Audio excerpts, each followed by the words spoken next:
Hello, and welcome to episode 87 of Prose.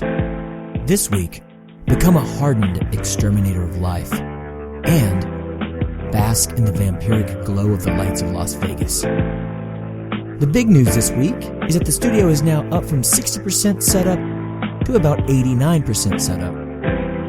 That's a big deal here at the Prose home base.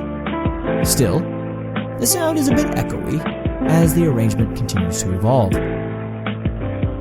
As I noted at the beginning of the last episode, hopefully we'll continue to hear the show get back to normal moving forward. Please go follow the show on social media under @ProsePodcast across all platforms. Even more amazing would be if you would go over to Apple Podcasts and leave a rating and or review for Prose. Ratings and reviews help me out so much, and I love hearing what people have to say.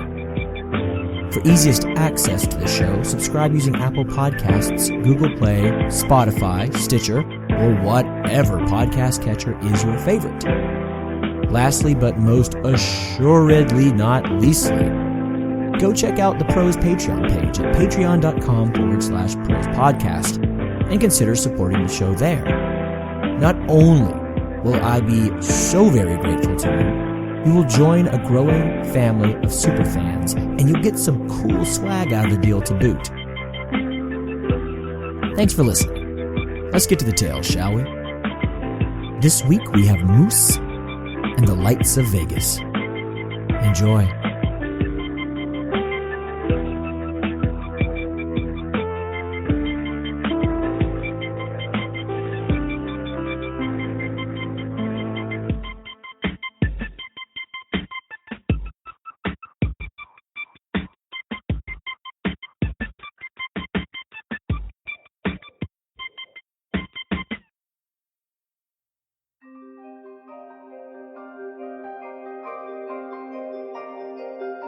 Moose, an original short story by Jared I. McGee. The mouse wasn't dead in the trap when Jacob checked it. Its legs seemed broken, its back ravaged, possibly cracked too. He didn't like hurting the little thing. That much was plain to him. So, at least in this way, he retained a scrap of his old beating heart. Anymore, Jacob felt like he was incapable of feeling much of anything. Movies that used to make his eyes glisten, music that used to make his heart swell, weddings, funerals, nothing moved him. Maybe that was the way of the world, though. From everything he'd read, from everything his elders and his betters had told him over the years, the potency of life's ups and downs lessens, and it takes more and more extreme happenings to shake a person into feeling. Cynicism is an inevitability. That is the message most of the men and women he'd ever met had sent him. Inundated him with, really.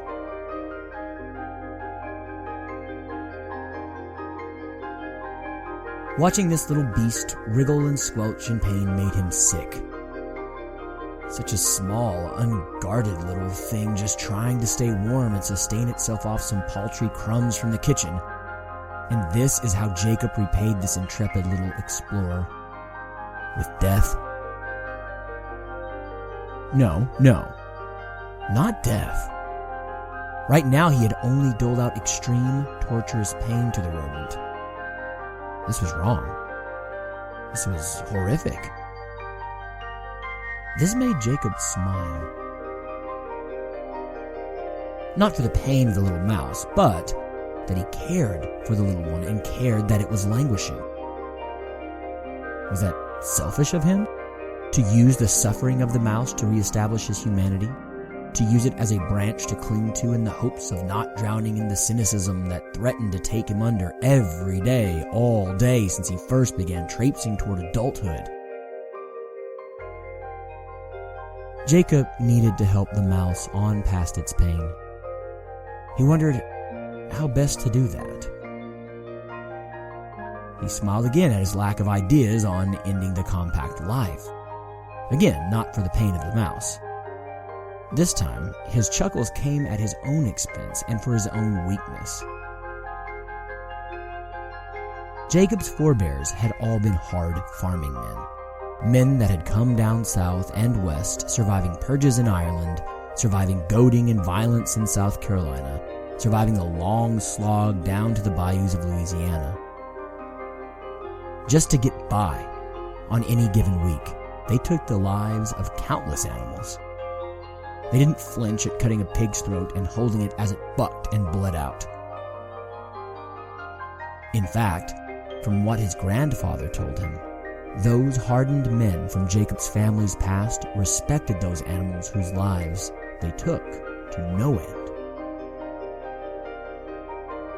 They saw the slaughter of those animals as ritualistic. They considered them as holy sacrifices to be thanked as they let slip their final breaths before going to the butcher block, and then the kitchen, and then the meal table.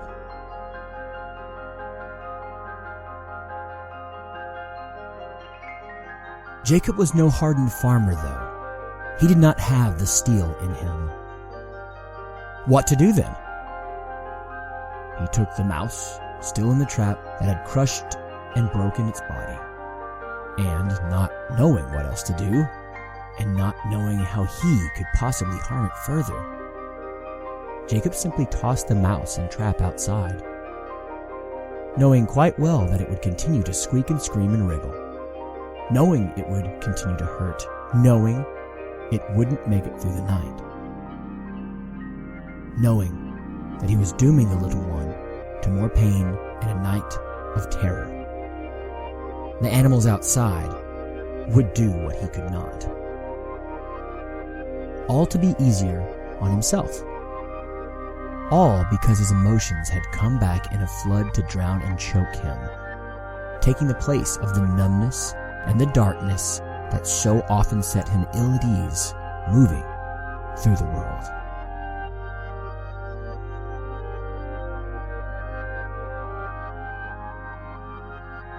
Jacob had trouble sleeping that night. He didn't think specifically about the mouse outside, though he didn't not think of the mouse either.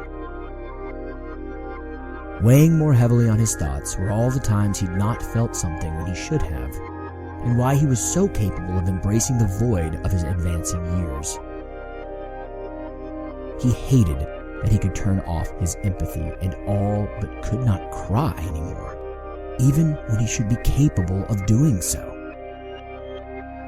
He thought of all the times he had pushed away from family and lovers and friends, only to further isolate himself and fence his feelings off somewhere deeper than they'd been in some now vague before time. When the sun rose, Jacob began his morning as he always did. He let the dog out of the side door for a quick bathroom break for the pup. He started his morning coffee brewing and laid out his clothes for the day while listening to a weekly update podcast for his fill of international news. But once those habitual practices were done, he interrupted the progression of his day to go outside and peek. He was drawn to that little patch of lawn where he'd tossed the mouse and trap the day before.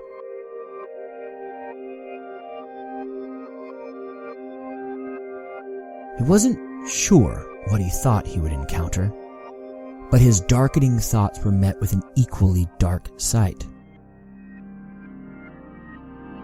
There was the mouse, missing its head, something having chewed or gnawed it off while the mouse still fought to live, despite the impossibility of that fight.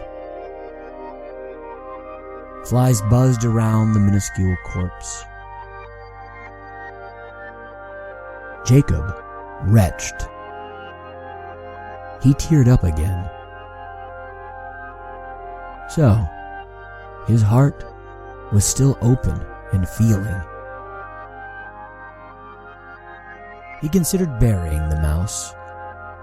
He considered burning it. He could do neither.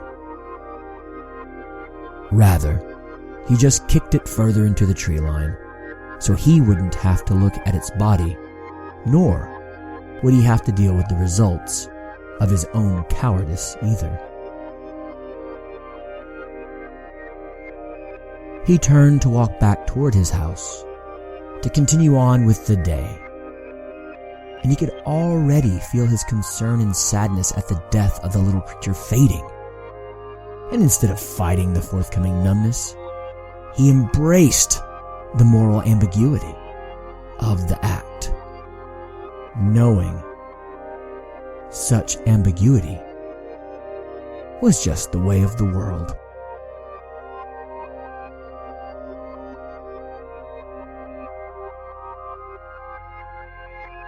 Thank you for listening to Moose, an original short story by me, Jared I. McGee. All sounds come from YouTube's free audio library. The tracks you hear are being used under CC 1.0 Universal Public Domain Dedication licenses.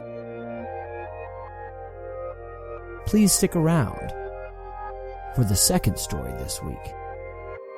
Let's travel together to Las Vegas to see the glimmer and glow of those famous and sometimes infamous lights.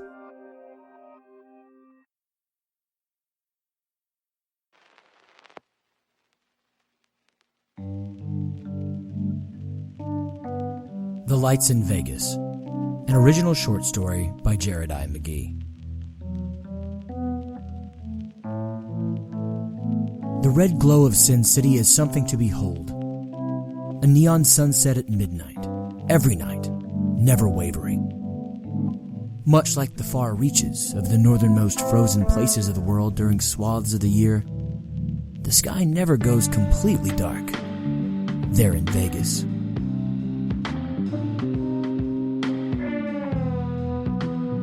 And that is what took May away from me. Stories of young men and young women leaving their loved ones, their responsibilities, their old selves are not at all uncommon. Vegas is infamous for inspiring such actions. But May? Well, she didn't run to Vegas for some sort of cliched abandonment of her real life. She and I had both grown up here, among the desert flowers and the blinding sun and the call of the casinos.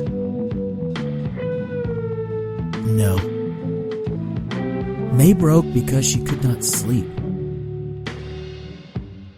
At least, that is what her family and I have told ourselves these long months after she disappeared. The truth of the matter is a little more complicated.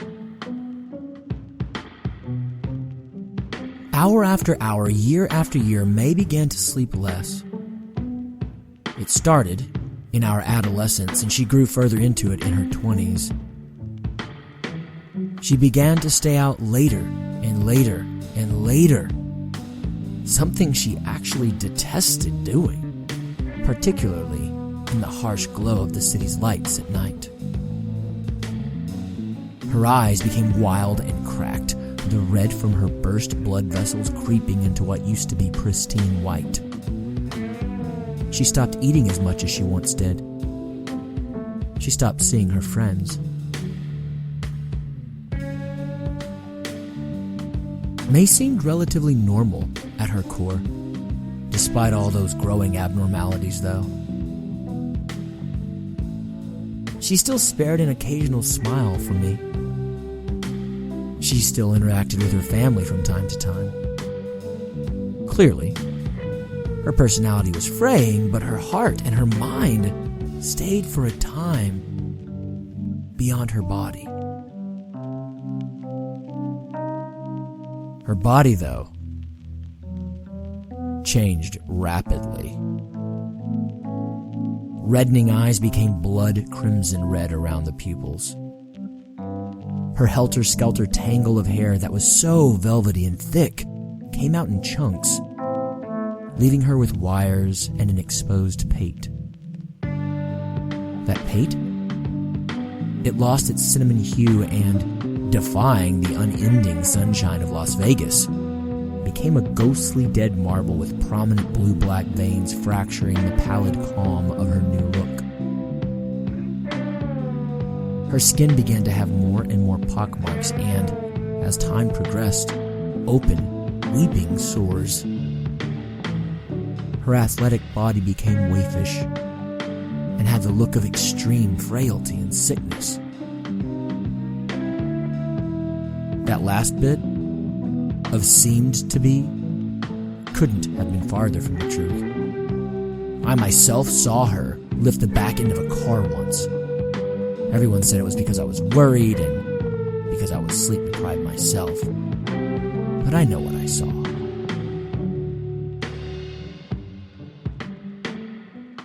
It was December 23rd, and 69 degrees.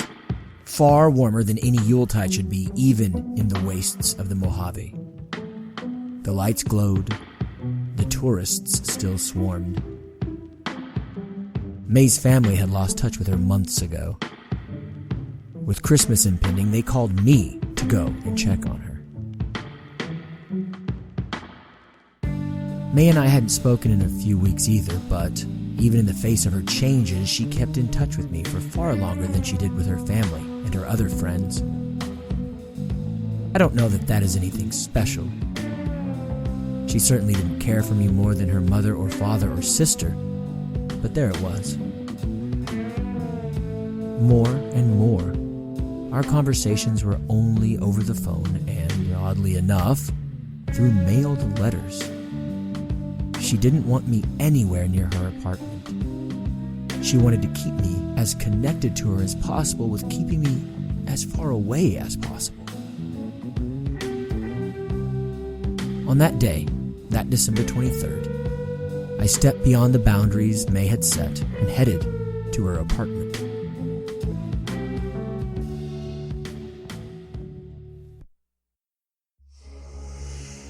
Her yard and her house were a mirror of what we had all seen in her of late.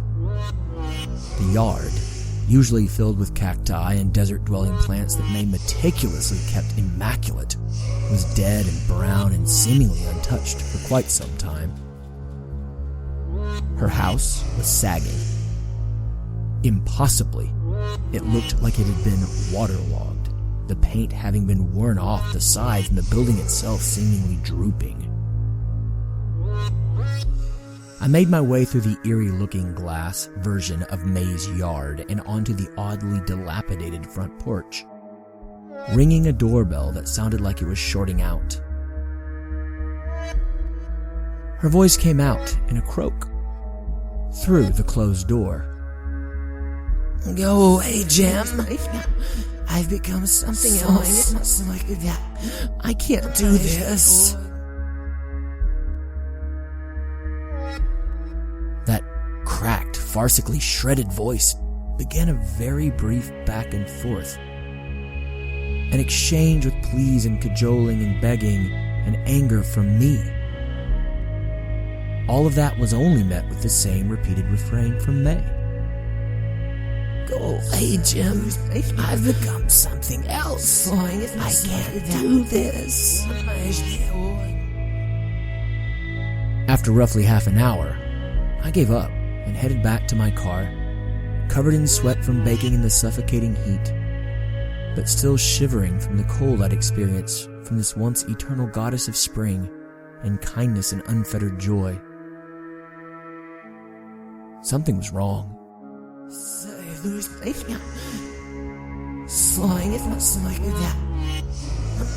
Her family did not accept my news very graciously. Rather than leave her alone as per her request, they called in the police to do a wellness check. The officers went to her house about 3 full days after my attempt at engaging May. Their report back to the family, and the family's subsequent report back to me, was bleak. The house had stood open and clearly abandoned. Bodies of cats littered the home and were in varying states of decomposition. May had never kept cats. She was allergic. The bodies looked to be ravaged and torn, hinting that she had been up to something other than taking in strays out of love or concern for the animals. The walls were covered in the same phrase over and over and over again, in pen and Sharpie, in paint, in nail polish, in blood. I cannot sleep. I cannot rest. The lights, they call.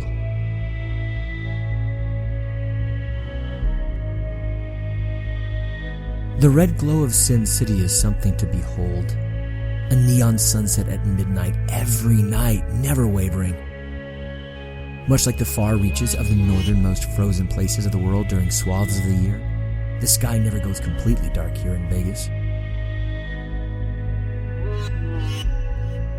And if you look to the corners of the light, those alleys and side streets where the light leaks but does not dominate, and if you keep your eyes trained forward while straining to engage your peripheral vision, you can just see May and her ilk crawling like animals, avoiding the lights that they both worship and loathe.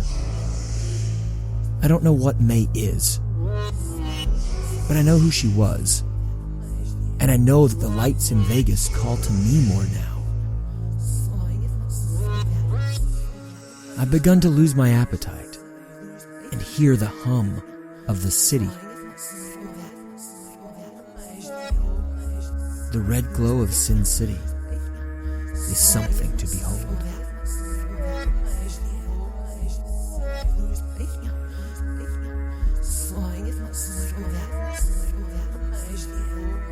Thank you for listening to The Lights of Vegas, an original short story by me, Jared I. McGee. All sounds you hear come from YouTube's free audio library. The tracks you hear are being used under CC 01.0 Universal Public Domain Dedication licenses. Thank you all so much for joining me this week. I hope you've enjoyed these tales. That does it for the episode. And as always, I hope that all of you out there will go through this world being kind to one another. Love those around you. Tell them that you do, and embrace this life as it is always stranger than any fiction. See you in 2 weeks' time. And again, thanks for listening.